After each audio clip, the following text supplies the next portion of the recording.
Ma, sige. Punta si Kiano. Asi, nunjakse. Asi amamamda. Chama chama ne. Yang huli ni Madidi. Ho yang hong mene si lau kya lau kya loi na lau ro. Oh, loy lang din si Yang huli. Ja chama. Asi su chama. Chama ki pot ngakta ne. Chama ki pot ngakta. Ko. Yang huli Madidi. Daw for it. Ko ese. Mayam Christmas hotel ni nga sa Christmas matam sida. Carol matam sida. lawa. Lumba ko. Chingine ba yam hau ko bine ba ko si se du. Si kun biro. Ang mali ma sidi katay dagi. Asi kun yadradi nang suibe ma. Mga puri ma.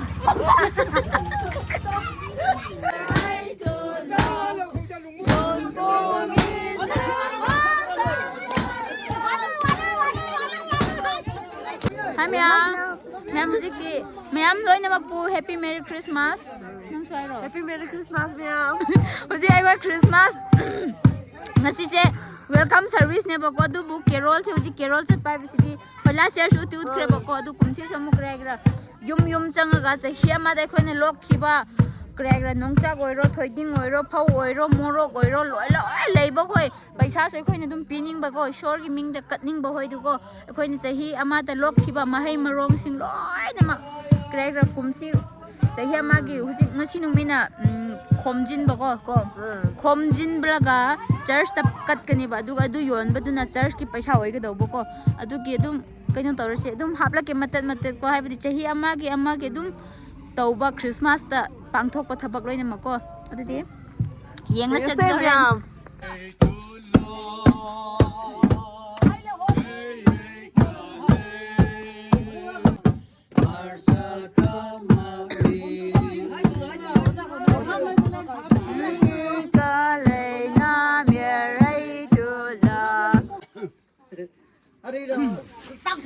kumtu sing somnile kamai kumta maro minra yes konai pasar omani paisa rupa ini longcak hai barakat yani tunggu minra makan pelele yang kuma somnile okay oi minra oi samangni oh hara mugungaini oi mai bo mai ra oi oi oi oi heavy beat joy joy joy Basi pengku simbi matang le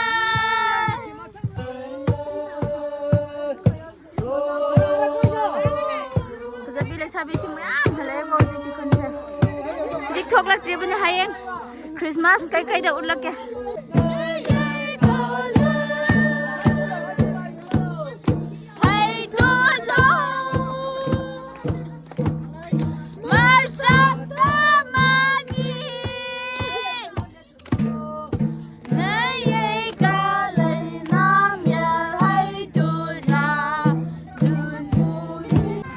कोई खुनगी chairman की yum दने बको सिक से ब Young से मत धापने बको इने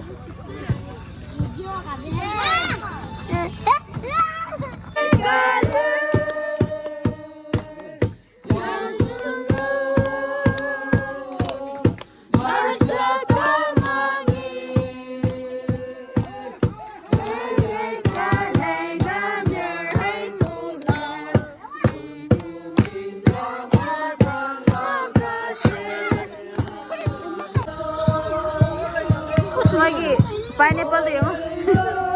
yum मताई दस mine थारा ले बको याम नुआई अय्या सि पुपु है युम ने बको पिचालाई में इन हैया जिसमें नुआई पिचा मन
이신컨대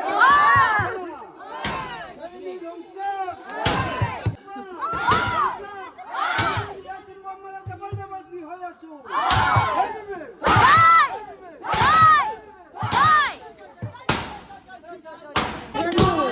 Numb your heart to let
엄마, 그리로 이베마 용차 치키야키 하노. 인사크로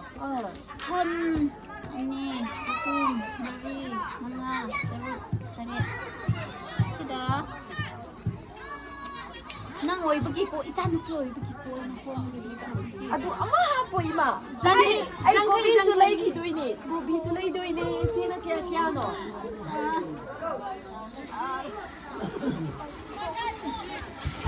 lumba ko ꯆꯤꯡꯒꯤꯅꯦꯕ ꯌꯥꯝ ꯍꯥꯎꯕ ꯀꯣꯕꯤꯅꯦꯕꯀꯣ ꯁꯤꯁꯦ ꯑꯗꯨ ꯁꯤ ꯀꯨꯟ ꯄꯤꯔꯣ ꯇꯥꯡꯃꯜꯂꯦ ꯏꯃꯥ ꯁꯤꯗꯤ ꯀꯗꯥꯏꯗꯒꯤ ꯑꯁꯤ ꯀꯨꯟ ꯌꯥꯗ꯭ꯔꯗꯤ ꯅꯪꯁꯨ ꯏꯕꯦꯝꯃ ꯃꯉꯥ ꯄꯤꯌꯣ ꯏꯃꯥ ꯍꯧꯖꯤꯛꯇꯤ ꯃꯉꯥꯒꯤ ꯄꯣꯠꯇꯤ ꯂꯩꯇ꯭ꯔꯕꯅꯤ ꯏꯕꯦꯝꯃꯀꯣ ꯊꯥꯏꯅꯉꯩꯒꯤ ꯑꯩꯈꯣꯏꯒꯤ ꯂꯩꯁꯥꯕꯤ ꯑꯣꯏꯔꯤꯀꯥꯟꯗꯒꯤ ꯋꯥꯔꯤꯅꯦ ꯑꯗꯨꯗꯤ ꯅꯠꯇꯦ ꯏꯃꯥ ꯑꯩ ꯃꯌꯥꯝ ꯂꯩꯈꯤꯗꯣꯏꯅꯦ ꯑꯩꯅ ꯈꯔ ꯌꯦꯡꯕꯤꯌꯣ ꯍꯥꯏꯕꯒꯤ ꯋꯥꯅꯤ ꯁꯤ ꯆꯥꯝꯃ ꯄꯤꯔꯣ ꯌꯥꯔꯦꯅ ꯍꯧꯖꯤꯛꯁꯤ ꯅꯣꯡꯆꯥꯛ ꯌꯥꯝ ꯍꯣꯡꯕ ꯁꯤ ꯃꯣꯔꯦꯒꯤꯁꯨ ꯅꯠꯇꯦꯕ ꯄꯣꯠ ꯑꯐꯕꯗꯨꯅꯦꯕ ꯄꯣꯠ ꯐꯖꯅ ꯀꯥꯞꯄ ꯄꯣꯠꯅꯤ ꯂꯩꯔꯣ ꯑꯁꯤ ꯂꯣꯏ ꯂꯧꯔꯣ ꯅꯪ ꯅꯈꯣꯏ ꯈꯨꯟꯗ ꯌꯣꯜꯂꯨꯔꯣ ꯌꯥꯝ ꯍꯣꯡꯅ ꯄꯤꯈ꯭ꯔꯕꯅꯦ ꯁꯤ ꯑꯗꯨ ꯀꯌꯥ ꯄꯨꯟꯅ ꯀꯌꯥ ꯑꯣꯏꯗꯣꯏꯕ ꯑꯗꯣ ꯁꯤ ꯄꯨꯟꯅ ꯀꯩꯅꯣ ꯇꯧꯔꯣꯅꯦ 시세 이거 더러 리싱 아마 비고 그리 가나드래 그리수 mahut yaudre 그거 어디래 아이디기 야래 야 이마 10분내네 10분내네 아이네네 쌈mga 피르나 야 그렇다 할래로 이제 시수 합비르게 리싱 아마한테 비비라 먹어나 얘들이 쌈mga 양해 떨어지마 나나들이 양땅에 시대고 시세 베마 왜 크리스마스다디 자히 아마다 이코이나 쿤다 방자바 로이 하시다 katpako kerol hairaga chateba adudagidi aduda lawra hongna 크리스마스 맞tamsida aduga hongna pibneba adugi bazar de sise chani hujikki chani chahumgi oiramgani sena chama chama piyebako 홍문이는 아이 로이나 레르기 tawba aduga nangna kaino adu yolasu yare nako yam hong hujikki christmas matam asum kerol chatpa kan sise asida chama asisu chama chamagi pot ngakta ne chamagi pot ngakta ko yam 홍이 마들 더 for you se ai leire chamangagi ne ko asise aina hona pithokrabne ma'am Christmas पोते लेने का सो Christmas मतमसिदा carol मतमसिदा lawa potai se krasra christmas khoisi plan da yola du ji ekoi chamagi krasra nongjak se thokpa matamnina mari manga ngakta oye bako adu bujik asi yengo tara keleba asi phauda 100 adum krasra thona phange bako ji christmas ki chahi ama da khoina khunda phangjaba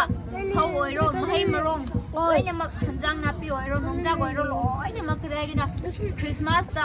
shor gi da makat paneba adu kat pa mayam se ekhoina mu khunda hongna leining ba mi da hongna mu yon bi bako adu phanglak pa paisa du na church da thamba church ki kari kra church haba do oiro dum kat le bako sana ngai da thamba lesabi amana aigi nongjak lo blak 아니 로인 로르게 얌 홍게 얌 타라리마 쌀레 거이마 तुम Christmas से ma'am को अखोना कुमी बसे फागी नतेबको अखोना दुम क्राइसरा असेंग उत्पनेबा असि फौगुंबसे इहोंग होंगना फंगेबा थोइदिंग ओइरो कोबी ओइरो लोइना Moina चहि अमादा थाबसिंगदो अखोना Carol पाइसे Christmas की ngasi welcome service ने बको क्रिसमस ती हौद्री अदुबु ngasi वेलकम सर्विस ती हौरनेबा gathering krikra di tau hiroi bako dursu dum kumsi the 24 dagi akhoi carol chahi ma tha ki ba mahai marong sing du loina mak kragani huji kaino tau bako loina kat pane ba shor gi min da ko to robot tu yam asin ba to robot na ti yam haur ga kragra manam namba to robot to du hoine bako yengo asi hoi du moi leijaba nongjak khunda nongjak yam phange bako dugi moi nongjak leiba singna nongjak loina piba phau phangbagi phau thaboi phau pi bako mairen leire kregra tu mairen pan lonba phau as to robot mayam do yengo siga phau hai as loina pan loina moina leijaba loina mak kat pane bako tu yengo sida di am phongna kregra kat laga si pochai kat pasing do dum leining ba mina dum leirani bo hongna aduga leiraga adu phanglakpa paisa do kaino oiga doba ꯆꯔꯆꯀꯤꯗ ꯂꯣꯏꯅ ꯀꯠꯄꯀꯣ ꯁꯨꯃꯥꯏꯅ ꯇꯧꯋꯦꯕ ꯑꯩꯈꯣꯏ ꯆꯍꯤ ꯑꯃꯒꯤꯀꯣ ꯑꯗꯣ ꯑꯩꯅ ꯀꯨꯝꯁꯤ ꯆꯍꯤ ꯑꯃꯒꯤ ꯑꯗꯨꯝ ꯐꯪꯖꯕ ꯀꯦꯔꯣꯜ ꯀꯨꯝꯁꯤꯒꯤ ꯑꯗꯣ ꯁꯨꯃꯥꯏꯅ ꯐꯪꯉꯦꯕꯀꯣ ꯑꯗꯨꯒꯤ ꯑꯩꯅ ꯎꯠꯂꯛꯄꯅꯦꯕꯀꯣ ꯚꯤꯗꯤꯑꯣ ꯃꯇꯦꯛ ꯑꯃ ꯅꯝꯂꯛꯄꯅꯦꯕ ꯃꯌꯥꯝ ꯍꯧꯖꯤꯛꯇꯤ ꯑꯩꯈꯣꯏ ꯀꯦꯔꯣꯜ ꯆꯠꯄ ꯂꯣꯏꯔꯦ ꯑꯗꯨꯒꯤ ꯑꯩꯒꯤ ꯃꯔꯨꯞ ꯁꯟꯒꯤ ꯁꯤꯡꯖꯨ ꯁꯟ ꯆꯥꯔꯤꯕ ꯁꯤꯡꯖꯨ ꯃꯅꯨꯡ ꯆꯥꯔꯤꯕꯀꯣ ꯑꯗꯨꯒꯤ ꯆꯥꯋꯣ ꯍꯣꯏ ꯃꯌꯥꯝ ꯑꯗꯨ ꯀꯦꯔꯣꯜ ꯆꯠꯄꯒꯤ ꯄꯣꯠ ꯆꯩ ꯉꯁꯥꯏ ꯏꯕꯥꯅꯤꯅ ꯈꯔ ꯀꯨꯝꯕꯗꯣ ꯑꯣꯏꯔꯦꯕꯀꯣ ꯍꯥꯏꯕꯗꯤ ꯑꯁꯦꯡꯕ ꯌꯥꯝ ꯍꯣꯡꯕꯀꯣ ꯀꯦꯔꯣꯜ ꯈ꯭ꯔꯤꯁꯃꯥꯁꯀꯤ ꯀꯦꯔꯣꯜꯗ ꯆꯠꯄꯒꯤ ꯄꯣꯠ ꯆꯩꯗꯤꯀꯣ ꯑꯗꯨꯒꯤ ꯏꯕꯥꯅꯤꯅ ꯎꯠꯄꯤꯕꯅꯦꯕꯀꯣ ꯑꯗꯣ ꯀꯨꯝꯁꯤꯒꯤ 2025ꯗꯁꯨ ꯑꯃꯨꯛ ꯀ꯭ꯔꯥꯏꯁꯤꯔ ꯑꯗꯨꯝ ꯄꯨꯟꯕ ꯐꯪꯕꯗꯨꯀꯣ ꯑꯩꯈꯣꯏꯕꯨ ꯀꯔꯤꯁꯨ ꯑꯁꯣꯏ ꯑꯉꯥꯝ ꯌꯥꯎꯕꯤꯗꯕꯤꯗ ꯑꯩꯈꯣꯏꯕꯨ ꯁꯨꯃꯥꯏꯅ ꯃꯇꯝ ꯑꯃꯨꯛ ꯄꯤꯕꯤꯕꯗꯨ ꯌꯥꯝ ꯊꯥꯒꯠꯂꯦꯕꯀꯣ ꯑꯗꯨꯒꯤ ꯀꯔꯤ ꯍꯟꯗꯛꯀꯤꯗꯤ ꯑꯗꯨꯝ ꯑꯁꯨꯃꯥꯏꯅ ꯆꯍꯤ ꯑꯃꯒꯤ ꯀꯦꯔꯣꯜ ꯆꯠꯄ ꯑꯃꯨꯛ ꯈꯔ ꯎꯠꯄꯤꯕꯗꯣ ꯑꯣꯏꯔꯦꯕꯀꯣ ꯁꯨꯃꯥꯏꯅ ꯑꯣꯏꯍꯟꯒꯦ ꯑꯗꯨꯒ ꯃꯊꯪ ꯅꯦꯛꯁꯇ ꯑꯃꯨꯛ ꯑꯩꯈꯣꯏꯒꯤ ꯁ꯭ꯄꯣꯔꯠ ꯁꯥꯟꯅꯕ ꯑꯣꯏꯔꯣꯅ ꯑꯗꯨꯒꯨꯝꯕ ꯀꯔꯤ ꯈꯔ ꯆꯥꯛ ꯆꯥꯕ ꯄꯨꯟꯅ ꯆꯥꯕꯗ ꯍꯌꯦꯡ ꯑꯃꯨꯛ ꯃꯊꯪꯒꯤ ꯚꯤꯗꯤꯑꯣꯗ ꯍꯥꯞꯂꯛꯀꯦꯕꯀꯣ ꯑꯗꯨꯝ ꯑꯩꯈꯣꯏ ꯑꯍꯤꯡꯒꯨꯝꯕꯗ ꯇꯟ ꯆꯥꯒꯦꯔꯥ ꯑꯗꯨꯝ ꯑꯩꯈꯣꯏ ꯃꯌꯥꯝꯁꯨ ꯑꯗꯨꯝ ꯅꯨꯡꯉꯥꯏꯅ ꯉꯥꯏꯔꯝꯃꯣ ꯍꯣꯏ ꯉꯁꯤꯒꯤꯗꯤ